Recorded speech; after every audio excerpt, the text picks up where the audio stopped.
నా పేరు సరిగిల నీలిమ. మా ఆయన చనిపోయి ఉంటే మా అమ్మోళ్ళ దగ్గరికి వచ్చి ఉన్నాను.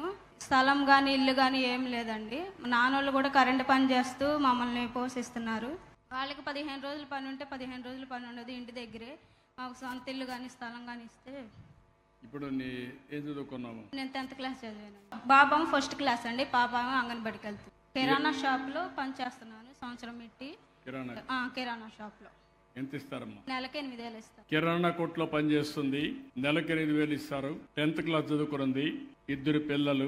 ఇతనితో పింఛన్ కింద 4,000 రూపాయలు ఇస్తున్నాం. ఆ డబ్బులు వస్తుంది అంటే ఒక 48,000, ఇది ఒక 90,000 వస్తుంది, 1,30,000 వస్తుంది. కానీ తల్లిదండ్రుల ఇంట్లో ఉంటుంది. ఇప్పుడు ఆ అమ్మాయిని ఆర్థికంగా పైకి తేవాలి, పిల్లలు చదివించాలి, ఆ అమ్మాయి జీవితానికి వెలుగివ్వాలి. ఏం చేస్తారు చెప్పండి సూర్యప్రకాష్ గారు.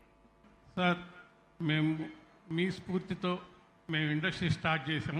2014లో మీరు ఇచ్చినటువంటి పాత సబ్సిడీస్ అన్నీ ఒకేసారి రావటం వల్ల మా ఇండస్ట్రీని డెవలప్ చేసుకోవడం జరిగింది. ఇప్పుడు మీరు చెప్పినప్పుడు ఈ P4 పథకానికి మాకు కూడా చాలా స్ఫూర్తిదాయకంగా ఉంది. ఇప్పుడు ఈ అమ్మాయి విషయంలో భర్త లేరని చెప్పారు, 2 పిల్లలు ఉన్నారన్నారు. ఈ అమ్మాయికి మేము ఉద్యోగం ఇస్తాం సార్. అమ్మాయికి చేతనైనటువంటి ట్రైనింగ్ లేకపోతే ట్రైనింగ్ కూడా మేమే ఇచ్చి పూర్తి వసతి, ఇల్లు ఇస్తాము, సబ్సిడీ భోజనం ఇస్తాము, జాబ్ ఇస్తాము, మంచి శాలరీ ఇస్తాము. అమ్మాయికి 2 పిల్లలు అన్నారు సార్.